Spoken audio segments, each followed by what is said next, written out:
अगर कोई मुझसे पूछे कि मैट्रिक्स चैप्टर की सबसे इंपॉर्टेंट प्रॉपर्टी कौन है तो मैं इसको बताऊंगा। किसी भी कॉम्पिटिटिव एग्जाम के लिए, चाहे वो जेई मेंस हो, जेई एडवांस हो, या फिर कोई भी अन्य कॉम्पिटिटिव एग्जाम जिसमें मैथ्स पूछी जाती है, और ऑब्वियस सी बात है मैट्रिक्स एंड डिटर्मिनेंट उस एग्जाम के सिलेबस का हिस्सा है,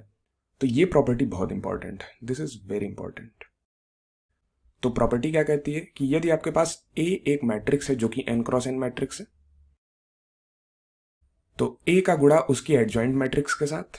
फिर एडजॉइंट ऑफ ए गुणे ए, यानी कि ये दोनों ही कम्यूट करेंगे, ये बराबर होता है डिटर्मिनेंट ऑफ ए गुणे आई एन, जहां पर आई एन आइडेंटिटी मैट्रिक्स है n क्रॉस n की। अब यदि आपने इस प्रॉपर्टी को प्रूव कर लिया तो यहां से और भी बहुत सारी प्रॉपर्टीज मैट्रिक्स की निकल के आती हैं। अगर मैं आपसे पूछूं कि मैट्रिक्स का इनवर्स क्या है, तो आप फॉर्मूला बता देते हैं कि ए इनवर्स बराबर adjoint of A divided by determinant of A, provided कि मैट्रिक्स इन्वर्टिबल है, it means determinant of a non zero है। तो ये फॉर्मूला भी इसी प्रॉपर्टी से निकल के आता है, इसका प्रूफ भी इसी प्रॉपर्टी से निकल के आता है। कैसे? तो मैं आपसे पूछता हूं कि मैट्रिक्स के इनवर्स की परिभाषा क्या है, डेफिनेशन क्या है, तो आप कहेंगे कि कोई मैट्रिक्स ए है और इनवर्स की बात कर रहे हैं तो जाहिर सी बात है ये इन्वर्टिबल मैट्रिक्स है, तो बी उसका इनवर्स होगा if A into B is equal to B into A is equal to identity. फिर हम कहेंगे कि बी ए का इनवर्स है, यानी कि मैट्रिक्स बी मैट्रिक्स ए का इनवर्स है, अगर ऐसा हो रहा है।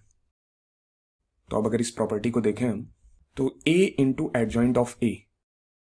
ये बराबर है determinant of A into identity, जिसको हमने आई एन से लिखा है, एन क्रॉस एन की आइडेंटिटी, तो इसे हम आई एन लिख लेते हैं।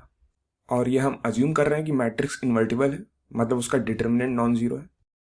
तो डिटर्मिनेंट ऑफ ए कोई एक नंबर है, कोई एक रियल नंबर है जो कि नॉन जीरो है,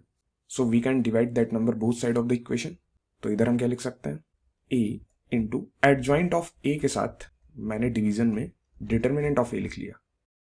and this is equal to I n identity matrix of N cross n. तो सिमिलरली अगर मैंने इसे इक्वेट किया होता determinant A into I n से, तो हमें यहाँ पे क्या मिलता, ये आई एन के इक्वल मिल जाता adjoint of A divided by determinant of A into A. तो अब यदि मैं इस पूरी मैट्रिक्स को बी ले लूं, adjoint of A divided by determinant of A, इसे मैंने बी ले लिया, तो यहां पे मैं लिख सकता हूं, क्या लिख सकता हूं कि A into B is equal to, ये क्या हो जाएगा, बी इंटू ए, जो राइट साइड में ग्रीन कलर से लिखा है, so this is B into A is equal to identity matrix of N cross N. अब मैं यहां पर क्लियरली बोल सकता हूं कि जो मैट्रिक्स बी है वो ए का इनवर्स है, क्योंकि डेफिनेशन मैंने क्या पढ़ी थी कि अगर मैट्रिक्स ए में किसी दूसरी मैट्रिक्स बी से मल्टीप्लाई किया मैंने, और फिर बी में ए से मल्टीप्लाई किया, और दोनों ही मुझे आइडेंटिटी मिल रहे हैं, तो बी को हम ए का इनवर्स बोलेंगे। तो यहां पर जो मैट्रिक्स बी ली है वो ए का इनवर्स होगा, और मैट्रिक्स बी क्या है, ये तो adjoint of A divided by determinant of A, तो matrix B will be inverse of A, और बी क्या था, बी तो adjoint of A divided by determinant of A. तो यहां से हम बोल पा रहे हैं ए इनवर्स क्या होता है, adjoint of A divided by determinant of A.